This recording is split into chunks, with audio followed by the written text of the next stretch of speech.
Traders Corner was proudly brought to you by IG.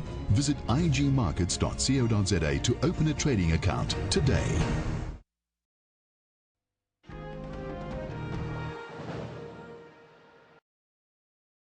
Welcome back. You're watching Traders Corner, and as always, I'm joined by Garth McKenzie, the founder and editor of Traders Corner. Garth, welcome. Hi, Julieta.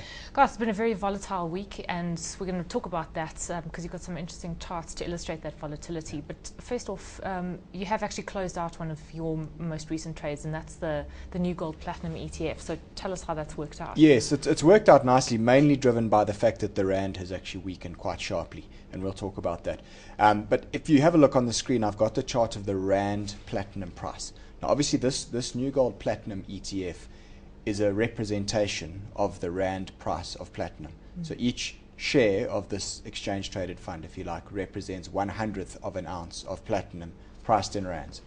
It came to the market very recently, probably a month or 6 weeks ago, thereabouts, that it was listed on the JSE, and we took advantage to take a trade on this in the week that it was listed. Now, if we have a look at the rand price of platinum that's on the screen at the moment, what you can see is there were quite a few pivot points that came through there at around about 13,000 rand an ounce for platinum. You can see various different pivot points over the past 2 years or year and a half. And they listed this exchange traded fund right about the time when it was down near 13,000 rand an ounce. So I took the opportunity that week to buy 680 CFDs at 135 rand and 60 cents with a stop loss at 128 rand 60, with the view that the rand price of platinum was oversold and we would probably see it bouncing up off that support level. And that has indeed happened. But what you've got to look at here is there's two aspects to this thing. First of all, the platinum price in dollars, and then second of all, the rand dollar exchange rate. And that is what is reflected in this chart over here, and that is what that exchange traded fund represents. So let's take a look at those two constituent components, first of all, in one by one. The first here is the dollar platinum price, and there you can see it going back over the last 2 years, really been quite range bound, but quite a broad range between $1,420 an ounce at the lower end, and then up about 1,730 up at the upper end. Now you can see that we're holding above that lower support line, but certainly it's not setting the world on fire right now. My feeling at the time was that we would see the platinum price moving up, and look, that might very well still be the case. We've still got a number of potential catalysts that could potentially push this platinum price up in the months ahead, but for the moment it's actually not really done much. It's been fairly lackluster. I suppose one of the reasons being that the dollar has been that much stronger, although that kind of strength seems to have broken down in the last couple of days. Yeah, and we did actually see yesterday a bit of a spike in the platinum and gold price. Yes, yeah, no, it has perked up a little bit over the last couple of days or so. But you're right, the dollar's been strong. Also, there were other reasons that I liked this. One was the fact that as we went into wage negotiation season in the platinum sector, there might be potential for strike action, which there still is.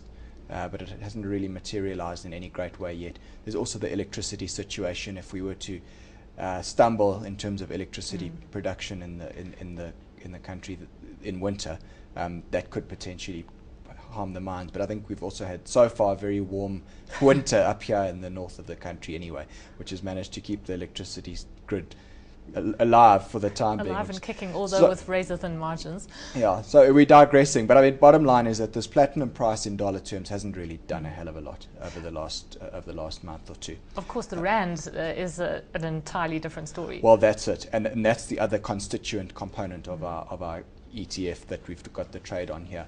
So this is the rand dollar exchange rate, and remember about 2 weeks ago we spoke about the fact that the rand was breaking out through some technical levels and it looked poised to go a lot weaker, and that's exactly what's happened.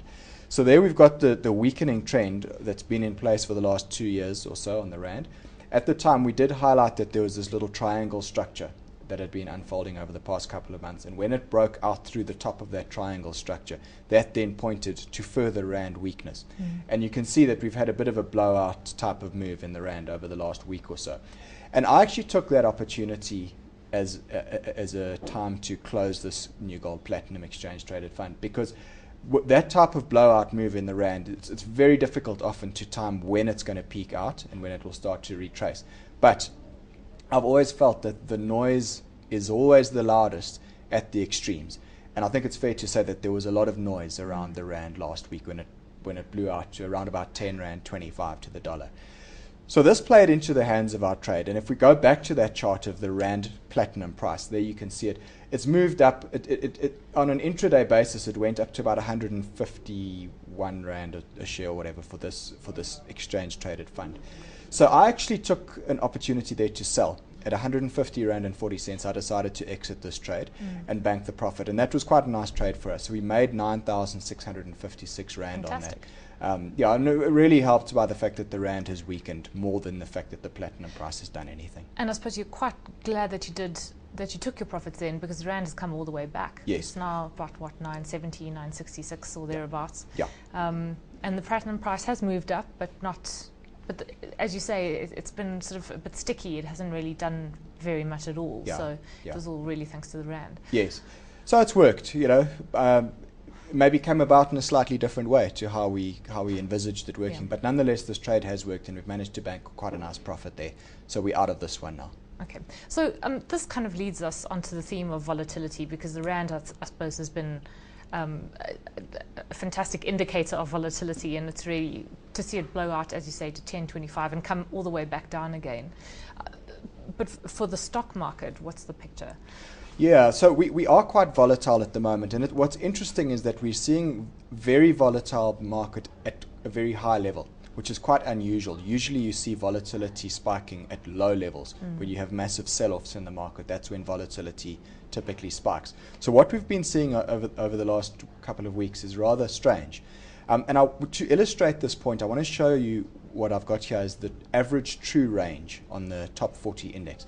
Now, what the average true range is it's an indicator that measures the difference between the high and the low of an instrument over a period of time. So in this case, it's 14 days that we're looking at. So this indicator takes the difference between the high and the low for the top 40 every day for 14 days, and then it averages it out to give you a reading.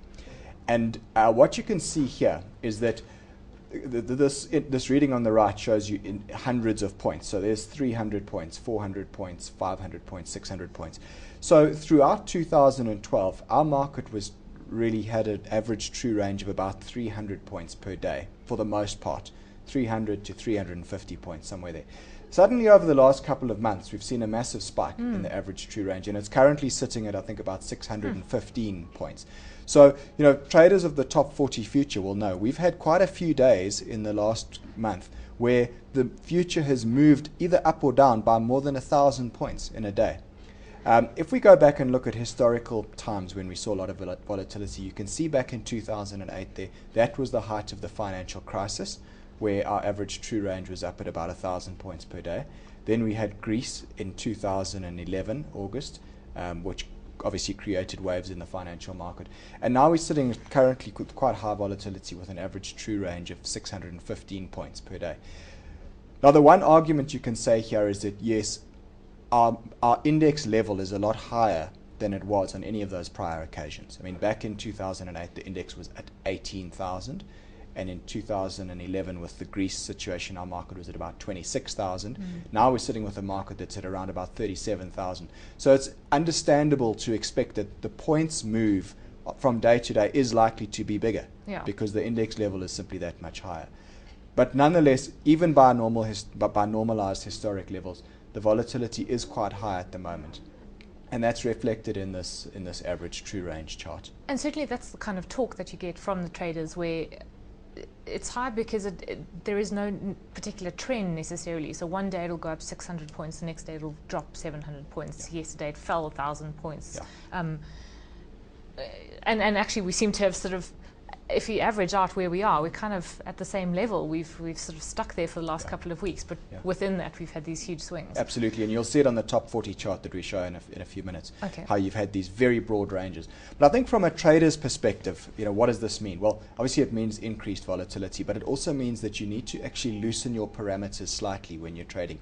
Loosen your stop losses slightly, perhaps reduce your risk exposure slightly, because you don't want to be getting caught out by these massive volatility spikes, and having your stop losses clipped unnecessarily. So you need to take this into consideration in terms of how you trade, how you position your trades, and maybe loosen those parameters just a little bit to allow for the added volatility in the market at the moment. Okay, good advice. Garth, you mentioned a graph that you wanted to bring up. Yeah, well, I've got two. You know, we're not doing any specific trades for the show this week, so I just want to take a look at the bigger picture of, first of all, at the S&P 500 and then of our top 40 index, just to have a look at where we're at. So this is the S&P 500 going back to around about mid-2011. That uptrend that I've drawn in there is the primary uptrend for the S&P 500. It actually, that if you extended that line further back, it actually goes to the lows of 2009, since this bull market started. So you can see still very much a nice, well-defined upward trend there, but this market is quite extended beyond that primary uptrend level. We're sitting around about 10% above that uptrend line. And then within that, we've got a tighter channel evident at the moment, which the S&P 500 has tracked since November of last year. Very nice, tidy upward channel that's still very much intact. So what are the support levels here? Should we see some sort of a pullback? Well, the first support level is the bottom of that channel, which comes in around about 1600. And then if we were to stage a deeper correction in this US market at some point, then your primary uptrend comes in at around about 1500. And that would equate to around about a 10% correction on that market. At the moment, it's hard to see that happening. You'd need some sort of a catalyst. And if I was to hazard a guess, I'd say that the potential catalyst could be when the Fed eventually decides to withdraw quantitative easing. Yeah. And there certainly has been a lot of talk around that recently. Taper on, taper off. Yeah. As opposed to risk on, risk off. Yes, Yes. that's it. Yeah. I mean, remember that from the beginning of this year to the recent high, the S&P 500 has been up 18%. So that's a big gain for only 5 months worth of trade. You might expect a correction at some point. Yeah. It's In not- fact, that's the kind of gain you'd expect to see for the year as a whole. Well, a very good year, Yeah. actually, yeah. Okay, so 1600, 1500 levels to watch out for. And what about the top 40 then? Right, here's our top 40 at the moment. So at the moment, this 36,500 level is critical. You can see that it was a prior double top, which we then eventually managed to break through. And the market is now very volatile. You can see very broad daily ranges on our top 40 over there, which is what we were talking about on the average true range graph a few moments ago. But nonetheless, we're still holding above the 36,500 level for the time being. You can see it again, it's a double support area there, offered first of all by that lateral level and then again by this upward trend. The one slight concern is we've got a little bit of negative divergence happening there on the stochastic, which does perhaps warrant just a bit of caution. But, you know, it's difficult to say. For now, I think whilst above 36,500, you do still have to give the bulls the benefit of the doubt.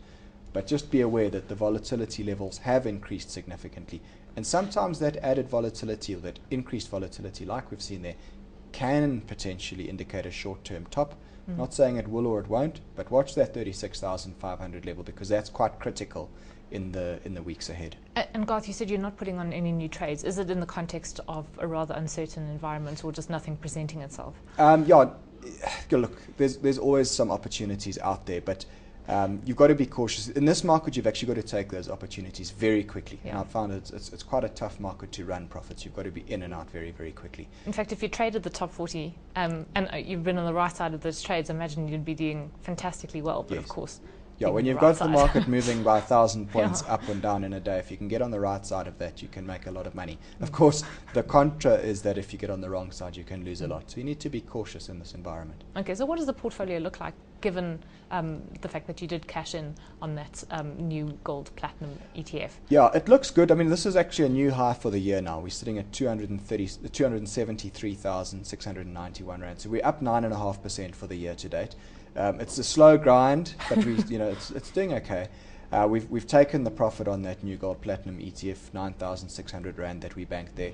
And then remember, we do still have a short position open in Anglo American, and that stock, we've been on that trade for a while now, and it's flirted with our stop loss a couple of times. It's never closed above the stop loss, which is 242 rand, where I'm short. To me, that chart of Anglo American still does look worrisome. It still looks like it could break lower at some point, but we're in the trade. If it works, great. If not, we've got our stop loss in place. Yeah. Overall, that's how we're sitting. Yeah, so not too bad. And Anglo American, as you say, one to watch. Maybe we should have taken the profit right in the beginning, but you never know what might happen. And Garth, very lastly, you've got a course this week, actually. Yes, a CFD, learning to understand CFDs. I've had a lot of people requesting something to learn how to understand CFD. So I've put something together. It's a 2-hour evening course. It's happening this week, Thursday, in Johannesburg, the 6th of June. If anybody's interested, they can email me, garth@traderscorner.co.za, and then I'll send them the details. Okay, great. Garth, we have to leave it there. Thanks as always for joining us. That's Garth McKenzie, founder and editor of Traders Corner.